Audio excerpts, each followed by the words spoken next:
Lin, there's a man in Jinan named Shi Anki, who is usually flirtatious and slutty and likes to buy prostitutes. His wife persuaded him not to listen.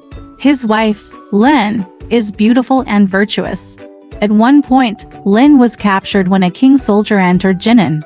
At night, the king lives halfway, and a soldier tries to rape Lin, who pretends to agree with him. Just as the soldier was hanging a knife from his bed, Lin was dying by his throat, and the soldier dumped his body in the wilderness. The next day, the soldiers were sent away. Some people say that Lin is dead. Qi Sheng is very sad. To arrive at the accident site, look at Lin's still faint breath. He hurriedly returned to his wife's home, saw her eyes gradually move, heard her moaning gently, put his arms around her neck, dripped her with a bamboo tube, and swallowed it. Qi comforted his wife by saying, "If you survive, I will abandon you and die hard." After half a year, Ms. Lin recovered except that her head was restrained by the scar on her neck, often looking to the left. Mr. Qi does not find his wife ugly, and his love affair with her is stronger than ever before, and the habit of visiting brothels has been cut off. Lin's self-consciously ugly face was to marry her husband, but Qi Sheng strongly disagreed. A few years later, still childless, Lin persuaded her husband to take her teenager.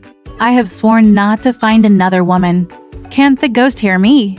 Even if no boy succeeds Soji, I am destined.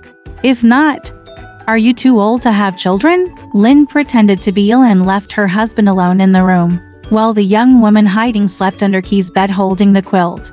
After a long time, Lin privately asked Hiding what was going on at night, and Hiding said it was fine. At night, Mr. Lin disbelieved, admonishing Ms. Hai not to go and lying down where she slept. After a while, I heard a snoring in my bed. Mr. Lin crept up to his husband's bed and groped for him. Mr. Qi woke up and asked who.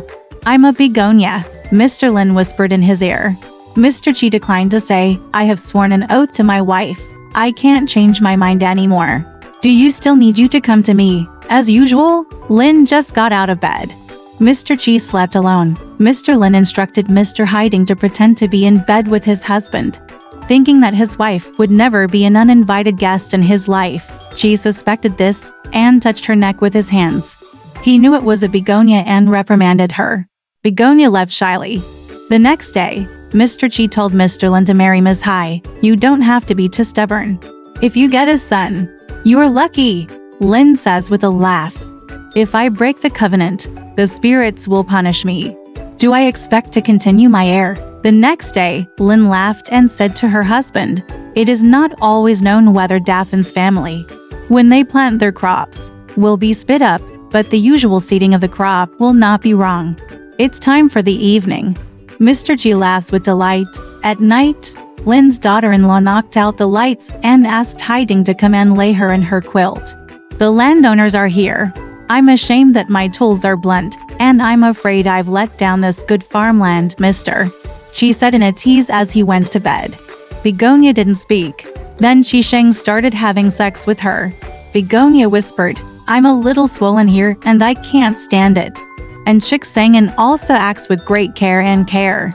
After that, Ms. Hiding pretended to urinate, and Ms. Lin took her place. Since then, Begonia has been living with Mr. Qi every time she has a menstrual period, but Mr. Qi doesn't know. Soon after, Ms. Hiding became pregnant, and Ms. Lin gave her a daily sit-in, stopping her from serving herself. "I urge you to take the begonia. And you won't listen.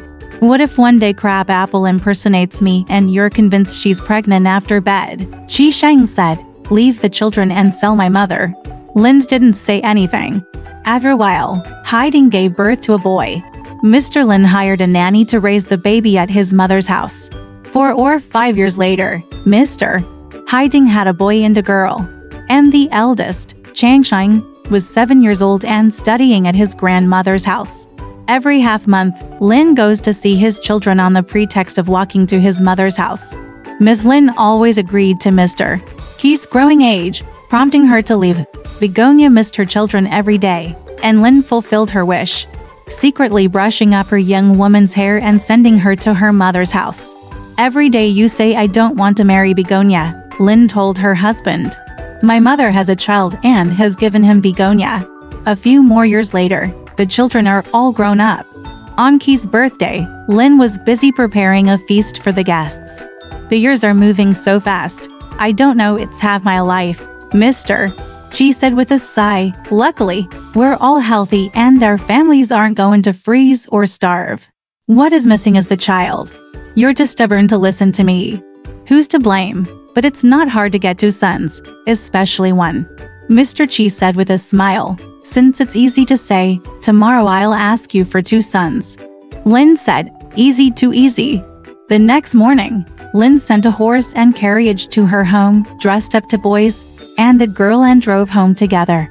Inside, Lin called the 3 children into line, shouted at his father in unison, and kowtowed to him to help him live a long life. Kneeling and smiling at each other. I was astonished. Lin said, if you want 2 sons, I'll have another daughter. That's when I told my husband exactly what happened. Why didn't you tell me earlier? Mr. Qi said with delight. Lin said, I'm afraid I told you before you kicked out the mother of your child. Today the child is an adult. Can you send her away? Mr. Qi was so grateful that tears poured down. I greeted Begonia by car and lived happily ever after. Gu Lai's wife is like Lin's, so she's a woman of outstanding virtue and talent. Alright, this story has come to an end. If you liked it, please give it a thumbs up. Thank you.